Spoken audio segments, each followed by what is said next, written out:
देखो हम लोग अब तक इंडेक्स नंबर में क्या सीखे, हम लोग अब तक इंडेक्स नंबर में ये चीज सीखे कि सिंपल रिलेटिव कैसे निकलता है अगर प्राइस का कंसेप्ट पकड़ के चले, वही क्वांटिटी का कंसेप्ट में पी की जगह क्यू हो जाता है, सिंपल वेटेड। मेन ये 4 फॉर्मूला, लेस्पेयर, पास्चे, फिशर और एडवर्ड मार्शल।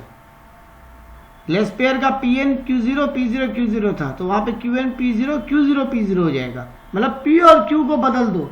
अगर प्राइस इंडेक्स पूछे तो पहले P बाद में Q, अगर क्वांटिटी इंडेक्स पूछे तो पहले Q बाद में P, बाद बाकी फॉर्मूला सेम। इसका हम लोग सम भी किए थे। आज हम लोग चालू कर रहे हैं इसका सेकंड पार्ट, और यही पार्ट में चैप्टर खत्म हो जाएगा। यहाँ छोटा छोटा 3-4 फॉर्मूला है। आप लोगों के एग्जाम में आएगा एमसीक्यू, इसलिए ये टेस्ट ऑफ इंडेक्स नंबर जो फॉर्मूला है, इसमें आपको टेस्ट सॉल्व करने नहीं बोलेगा, आपको खाली पूछेगा बताओ कौन सा फॉर्मूला में कौन सा टेस्ट सक्सेसफुल होता है।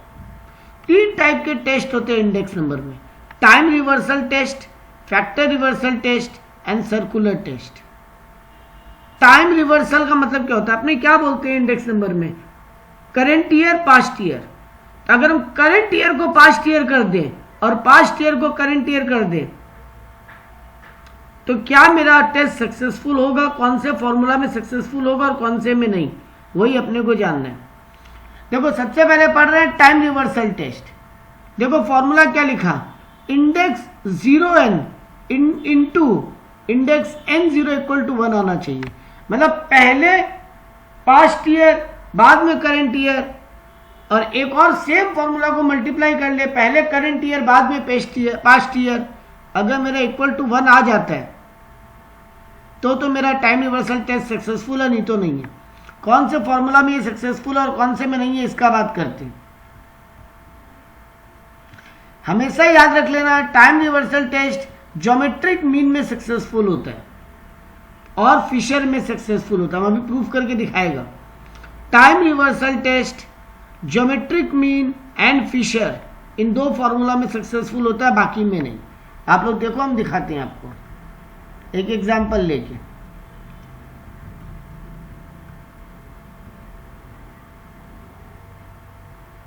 ये देखो, पहले लो पकड़ा पास्चे फॉर्मूला को। पास्चे का फॉर्मूला क्या होता है, Pn Qn by P0 Qn, sorry P0 Q0 by Pn Q0, ये पास्चे का फॉर्मूला होता है।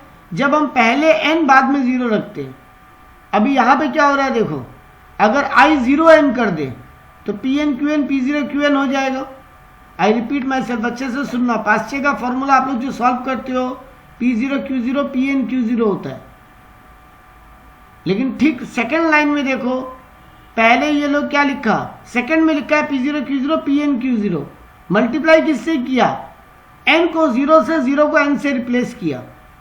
P0 Q0 था तो ऊपर में क्या लिख दिया, Pn Qn, Pn Q0 था तो P0 Qn कर दिया, और फिर दोनों को मल्टीप्लाई किया, और दोनों को देखो काट पीट के 1 नहीं आ पाएगा, काट पीट के 1 नहीं आ पाएगा। हम आपको सम्स में इसको प्रूफ करेगा, 5 मिनट देखो, इसको सम्स में भी प्रूफ करेंगे।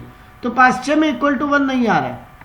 वैसे ही जब आप लेस्पेयर सॉल्व करते हो, लेस्पेयर में भी सेम कहानी, लेस्पेयर में भी वो इक्वल नहीं आ रहा, कट कटा के 1 नहीं आएगा। देखो P0 Qn P0 Q0 P0 Qn Pn Qn, काटापीटी करोगे आंसर सेम नहीं आएगा।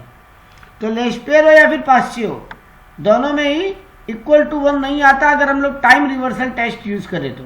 आओ उसको एक प्रूफ में देखते हैं। जबकि फिशर में देखो इक्वल टू 1 आ जाएगा, लो देखो दिखाया एग्जाम्पल में, फिशर का फॉर्मूला को मल्टीप्लाई किया, इक्वल टू 1 आ गया। हम इसको एक एग्जाम्पल में सॉल्व करते हैं तो आपको बेटर समझ में आएगा। ये देखो, use the following data, show the Laspeyres price index formula does not satisfy time reversal and factor reversal test. Factor reversal बाद में करेंगे, पहले टाइम रिवर्सल टेस्ट देख लेते हैं। टाइम रिवर्सल टेस्ट में लेस्पेयर और आपके एमसीक्यू आएगा, आपको एग्जाम में प्रूफ करने नहीं बोलेगा, आपको एग्जाम में सॉल्व करने भी नहीं बोलेगा। तो आपको केवल ये याद रखना है कि टाइम रिवर्सल टेस्ट सिर्फ ज्योमेट्रिक मीन और फिशर फॉर्मूला में सेटिस्फाई करते हैं, इक्वल टू 1 आ जाता है आंसर, लेकिन लेस्पेयर और पास्चे में इक्वल्स टू 1 नहीं आता। ये अब हम सेटिस्फाई करके दिखाते हैं आपको। देखो यहाँ पे एक एग्जाम सम दिया आपको, एक 5 आइटम ABCDE, प्राइस दी है 6 रुपया, 2 रुपया, 4 रुपया, 10 रुपया, 8 रुपया बेस ईयर का, और बेस ईयर का क्वांटिटी भी दे दिया। वैसे ही करेंट ईयर का प्राइस दे दिया, करेंट ईयर का क्वांटिटी दे दिया। अब आपको बोला पहले टाइम रिवर्सल टेस्ट लेस्पेयर में सेटिस्फाई नहीं करता, ये प्रूफ करके दिखाओ। लेस्पेयर का नॉर्मल फॉर्मूला क्या होता है? P0 Q0 Pn Q0 by P0 Q0। इसी में n और 0 को अगर हम लोग रिप्लेस कर दें, मतलब n की जगह 0, 0 की जगह n लिख के सॉल्व करें, मतलब P0 Qn and Pn Qn अगर हम लोग निकालें और फिर दोनों को मल्टीप्लाई करें इक्वल टू 1 नहीं आ रहा। पहले देखो Pn Q0 submission of Pn Q0, तुम्हारा नॉर्मल लेस्पेयर का फॉर्मूला क्या है? Pn Q0 by P0 Q0। तो Pn Q0 by P0 Q0, तो Pn Q0 कितना आ रहा है? Pn Q0 आ रहा है 1900, पुट कर दिए। P0 Q0 कितना आ रहा है? 1360, 100 पुट किए तो आया 1.39। अब देखो लेस्पेयर का नॉर्मल फॉर्मूला को इंडेक्स 0n बोलते हैं। अब हम लोग टाइम रिवर्सल किया, मतलब इंडेक्स n 0 कर दिया, तो फिर n 0 अगर करेंगे तो n की जगह 0 और 0 की जगह n आएगा। तो पहले तुम्हारा फॉर्मूला था Pn Q0, अभी देखो ऊपर में क्या हो जा रहा है? P0 Qn, नीचे में P0 Q0 था, यहाँ हो जा रहा है Pn Qn। तो P0 Qn में अगर हम वैल्यू पुट करें तो 1344 आएगा, और Pn Qn में वैल्यू पुट करें तो 1880 आएगा, तो आ रहा 0.71। तो 1.39 इंटू 0.71 करेंगे तो इक्वल्स टू 1 तो नहीं आएगा।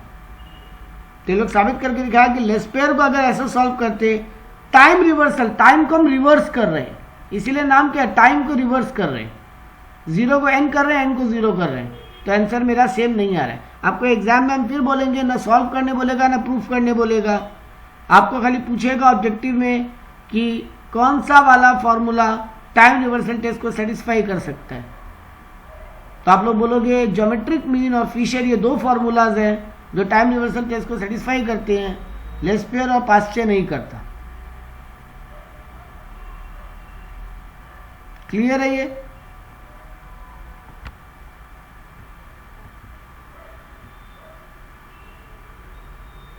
कोई डाउट इसमें? वैसे ही फैक्टर रिवर्सल क्या होता है? फैक्टर को रिवर्स कर रहे हैं। ये फैक्टर को रिवर्स करने का मतलब क्या होता है दिखाते हैं आपको यहां पे।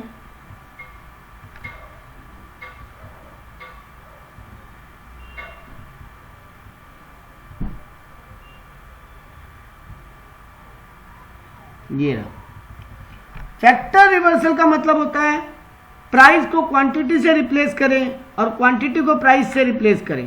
पहले नॉर्मल फॉर्मूला सॉल्व करें, मल्टीप्लाई करें उसको क्वांटिटी के फैक्टर से, मतलब प्राइस का फैक्टर इनटू क्वांटिटी का factor equals to Pn Qn by P0 Q0 आना चाहिए, तब तो सेटिस्फाई कर रहा है फॉर्मूला, वरना नहीं।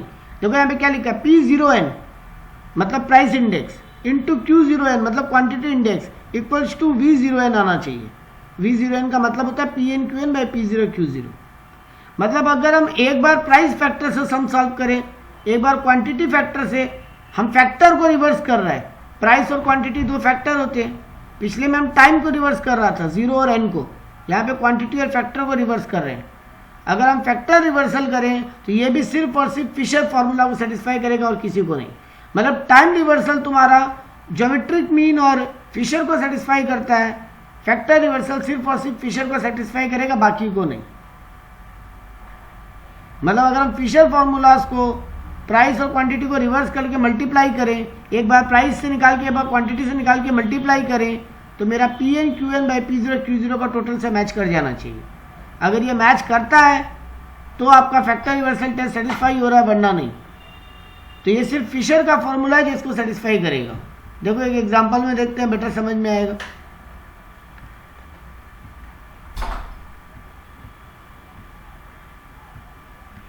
ये देखो, यही डेटा को लेके आपको बोला है फिशर क्वांटिटी से प्रूव करके दिखाओ कि टाइम रिवर्सल और फैक्टर रिवर्सल दोनों में आंसर मैच कर जाएगा।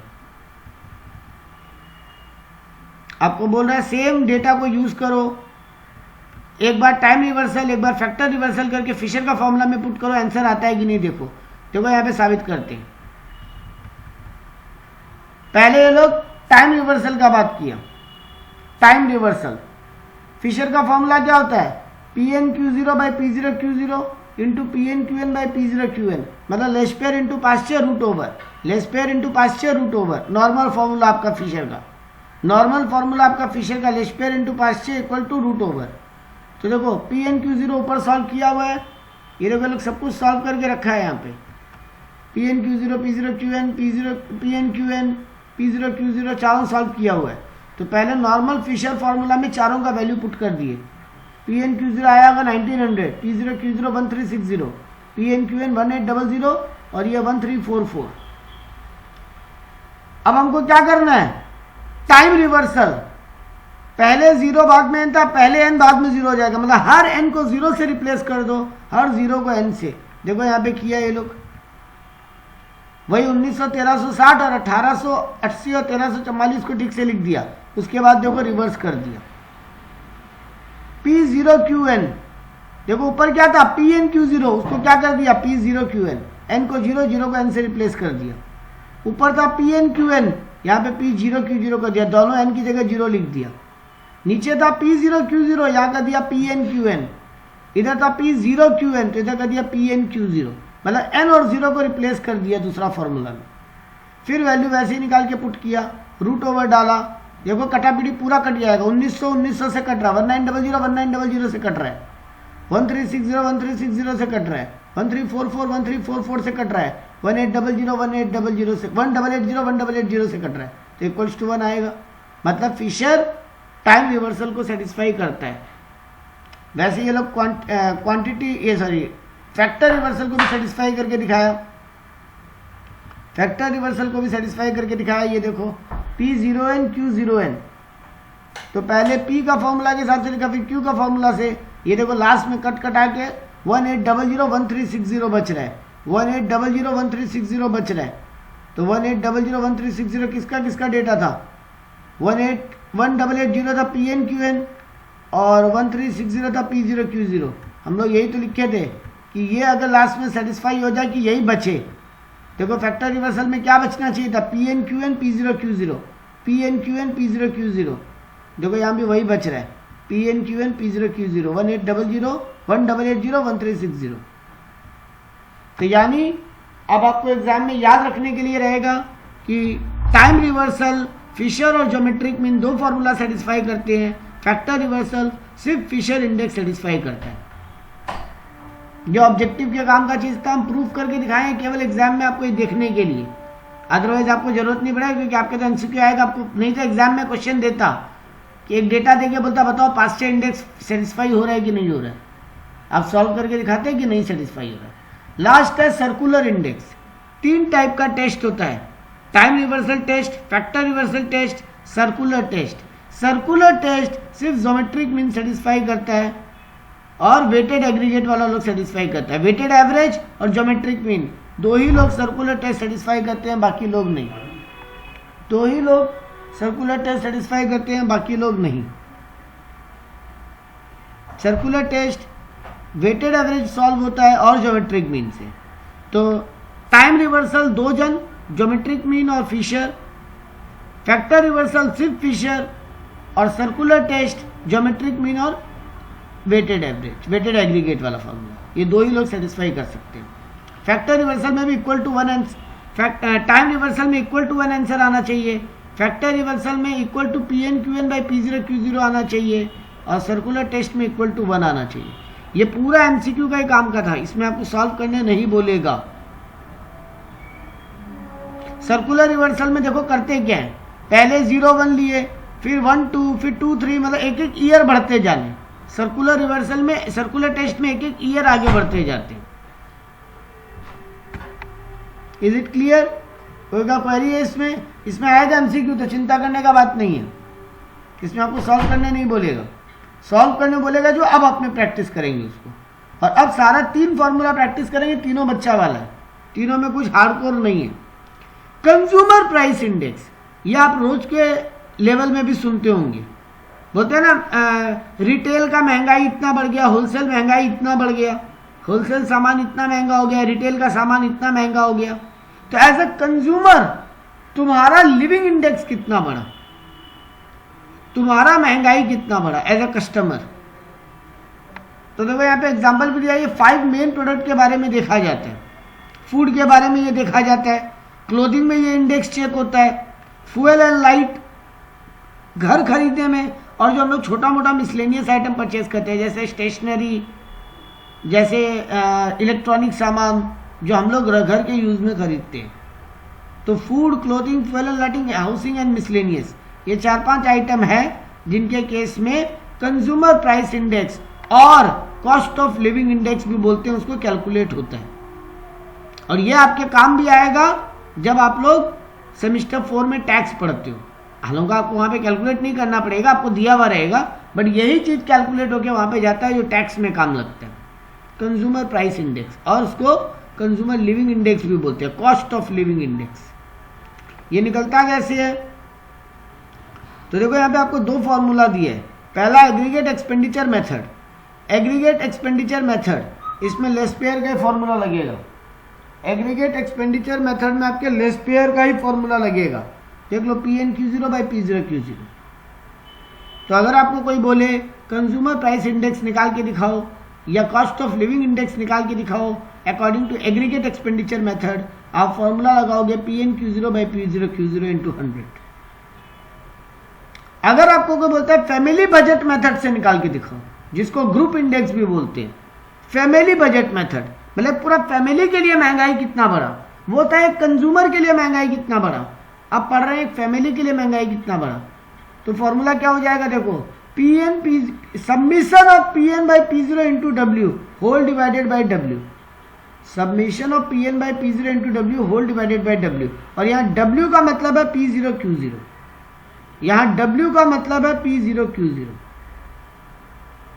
तो PN by P0 into P0 by into P0Q0 whole divided by submission of P0Q0, ये फॉर्मूला होता है फैमिली बजट मेथड का। इस पे सम करते हैं ताकि आपको बेटर समझ में आएगा। एक चीज और बता देते हैं, कॉस्ट ऑफ लिविंग इंडेक्स को ऐसे भी लिखा जाता है IW बाई W। I का मतलब ही है PN बाई P0। देखो अपने नॉर्मल फॉर्मूला क्या पढ़ रहे हैं, PN बाई P0 का summation into W whole divided by summation of W। तो देखो W को तो W रहने दिया, PN P0 को I लिख दिया।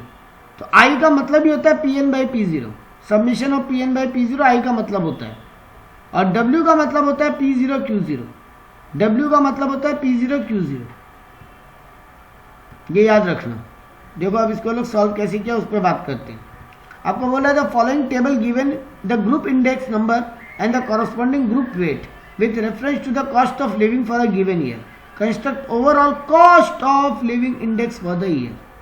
आपको बोला overall cost of living index निकाल के बताओ। इस क्वेश्चन में देखो आई भी आपको सॉल्व करके दे दिया है, डब्ल्यू भी आपको सॉल्व करके दे दिया है, फूड का इंडेक्स नंबर ही दे दिया है 360, फूड का वेट दे दिया 60, क्लोथिंग का इंडेक्स नंबर दे दिया, वेट दे दिया, फ्यूल एंड लाइटिंग का, हाउस रेंट का, मिसलेनियस का, पांचों आइटम का आपको इंडेक्स नंबर दे दिया, वेट दे दिया।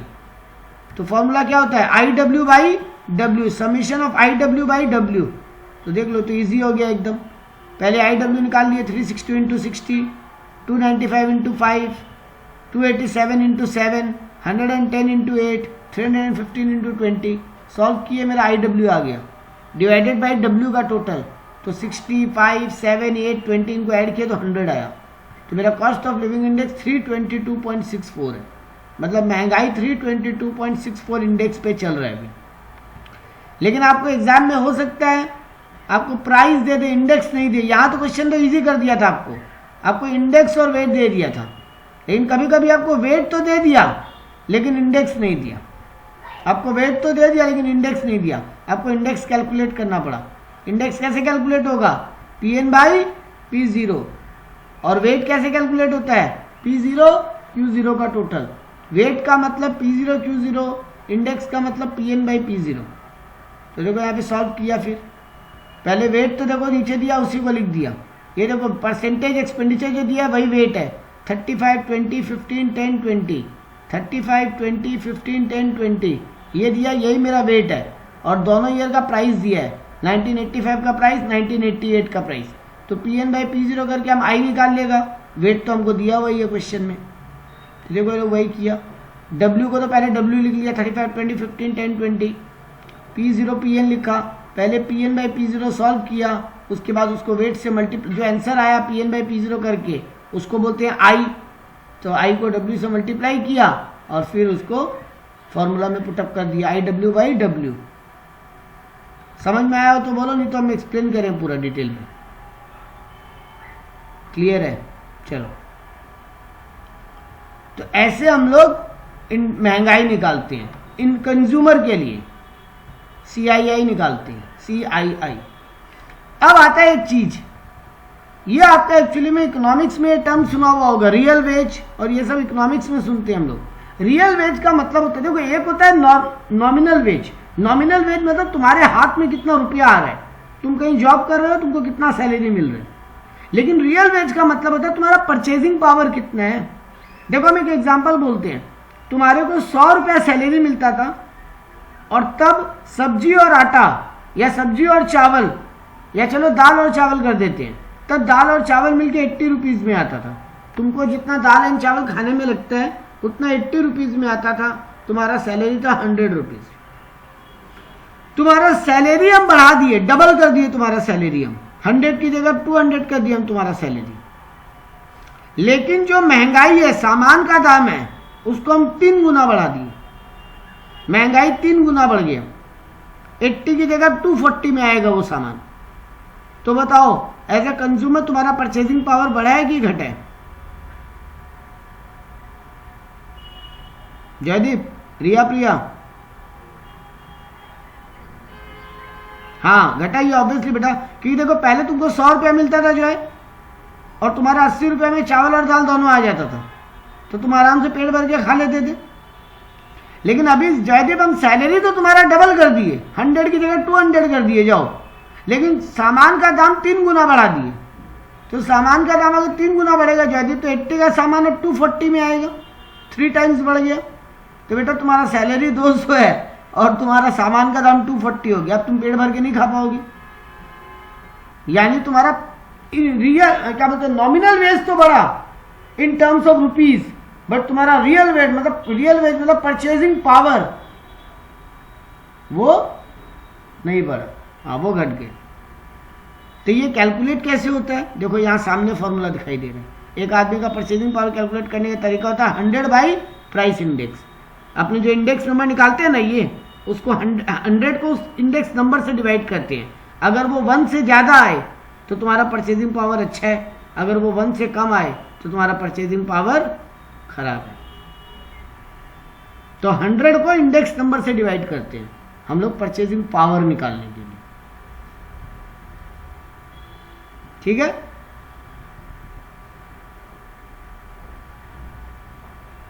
देखो यहां पे आपको एग्जांपल एक देके दिखाते हैं, देखो ये कैसे सॉल्व किया।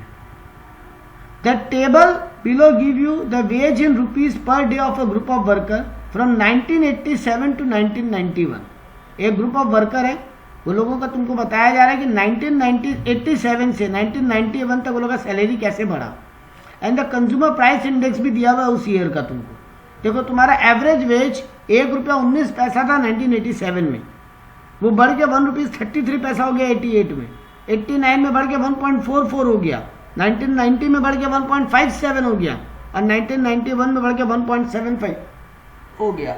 मतलब 1987 में एवरेजली तुम दिन का 1 रुपया 19 पैसा कमा रहे थे, और अब 1991 में एवरेजली तुम दिन का 1 रुपीज 75 पैसा कमा रहे हो। तो अकॉर्डिंग टू यू तुम अच्छे पोजीशन, तुम्हारा सैलरी बढ़ रहा है कि कम हो रहा है? बढ़ रहा है। लेकिन देखो नीचे इंडेक्स नंबर भी दिया है, 87 का इंडेक्स था 95.5, 1988 का इंडेक्स था 102.8, 1989 का इंडेक्स 101.8, 1990 का इंडेक्स 102.8 और 1991 का इंडेक्स 111। तो देखो रियल वेज कैसे निकलता है, actual wage divided by index into 100, percentage में बात करते हैं इसलिए इनटू 100 कर देंगे। Actual wage divided by consumer price index into 100। तुम्हारा एक्चुअल वेज कितना है 1987 में 1 रुपया 19 पैसा, और तुम्हारा इंडेक्स कितना है 95.5। इसको सॉल्व करके इनटू 100 करो, क्या आ रहा है 1.25, मतलब 1 से ऊपर है, मतलब तुम्हारा रियल वेज बढ़ा है कि घटा है? तुम्हारा परचेजिंग पावर स्ट्रांग है कि वीक है? स्ट्रांग है कि वीक है? स्ट्रॉन्ग है, वेरी गुड। नेक्स्ट ईयर में 1.33 डिवाइडेड बाई 102.8, ये 1.29, मतलब पिछले साल के मुकाबले और अच्छा हुआ है तुम्हारा रियल वेज। वैसे ही थर्ड ईयर में 1.41 आ रहा है, और बढ़िया हो गया। नेक्स्ट ईयर में 1.53 तो और अच्छा हुआ है, और नेक्स्ट ईयर में 1.58, यानी तुम्हारा रियल वेज भी बढ़ रहा है। और यही अगर कोई ईयर में, मान लो एक बार के लिए बात करते हैं, थर्ड ईयर में आ रहा है 1.41 और फोर्थ ईयर में आ जाता 1.28, तो तुम क्या बोलते? मतलब 1989 में अगर तुम्हारा रियल वेज होता 1.41 और 1990 में तुम्हारा रियल वेज आ जाता 1.28 अगर, तो तुम क्या बोलते? परचेजिंग पावर पहले पिछले साल के मुकाबले कम हुआ, सैलरी बढ़ा लेकिन परचेजिंग पावर कम हुआ, ये भी हो सकता था। इस एग्जांपल में नहीं हुआ, इस एग्जांपल में सैलरी भी बढ़ रहा है, परचेजिंग पावर भी बढ़ रहा है, तो ये अच्छा बात है। लेकिन अगर ये कम आ जाए रियल वेज, तो तुम ये बोलोगे सैलरी तो बढ़ रहा है लेकिन परचेजिंग पावर कम जा रहा है पहले के मुकाबले, तो ये एक इकोनॉमिक्स के लिए बैड साइन है अगर रियल वेज कम हो रहा है तो हम लोग आज अब तक क्या क्या सीखे हैं? वो 3 टेस्ट का बात, कंज्यूमर इंडेक्स का बात, और ये रियल वेज निकालने का बात। आखिरी टॉपिक, 2 आखिरी पॉइंट सम्स के लिए, और उसके बाद सम्स, मतलब बस ये चैप्टर इतना ही रहेगा। Base shifting and splicing of index बोल के भी एग्जाम में एक सम्स आता है, तुमको बोलता है calculate base shifting index number and calculate splicing of index number. Base shifting में कुछ नहीं है, old index number of the year divided by old index number of the new base year. तुमको बेस को शिफ्ट करना है, मतलब तुम पहले किसी और ईयर को बेस ईयर मान रहा था, अगर तुम अब किसी और ईयर को बेस ईयर मानने लग जाए तो इंडेक्स कैसे बदलेगा? मान लो पहले तुम 1989 को बेस मान रहा था, अब तुम बोल रहा नहीं 1989 बहुत पुराना हो गया, हम 2001 को बेस ईयर मानेंगे, तो फिर तुमको शिफ्टिंग करना पड़ेगा, शिफ्ट हो रहा है तुम्हारा बेस ईयर। तो देखो फॉर्मूला बड़ा सिंपल है, old index number of the year divided by old index number of the new base year. देखो यहाँ पे एग्जांपल दिया, उसको सॉल्व करते हैं ताकि समझ में आएगा। The following table represent the wholesale price index number of a commodity.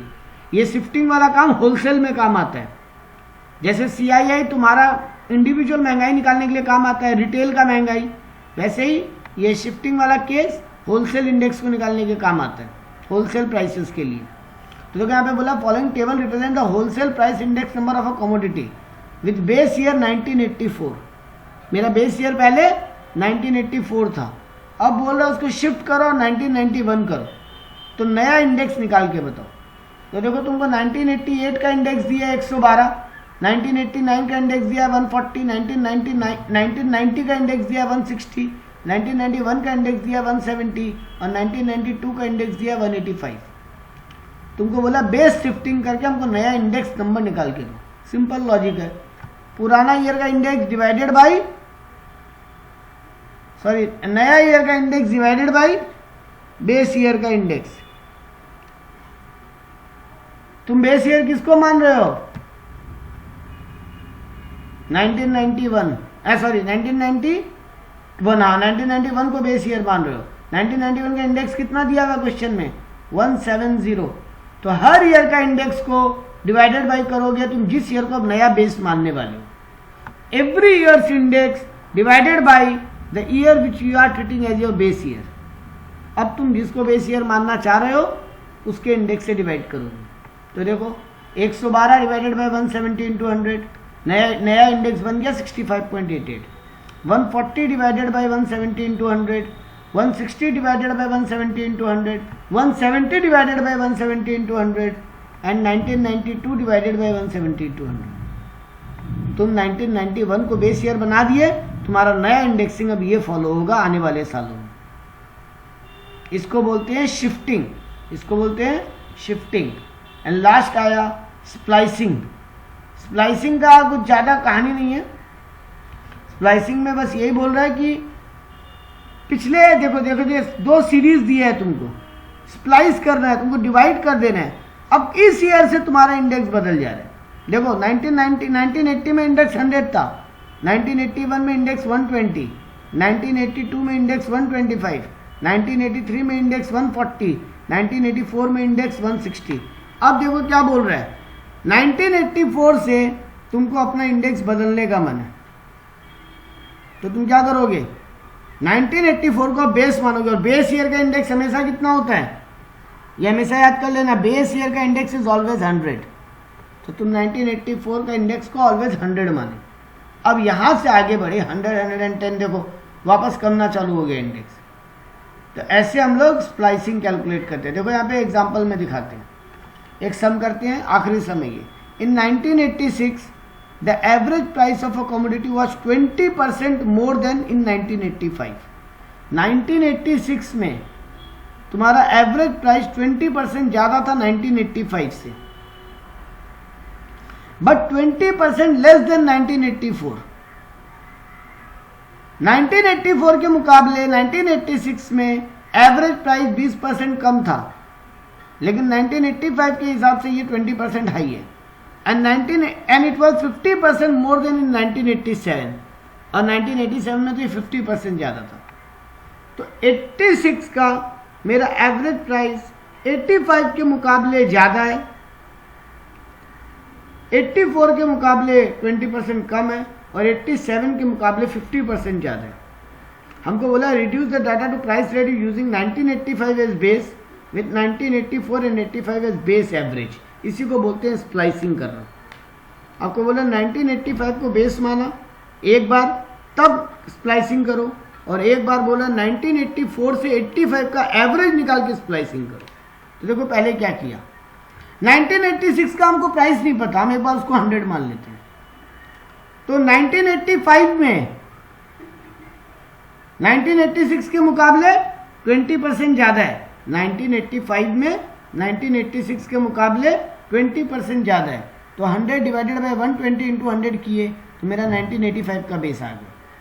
1984 में 20% कम है, मतलब 100 डिवाइडेड बाय 80 इंटू 100 किए तो 1984 का एवरेज आ गया।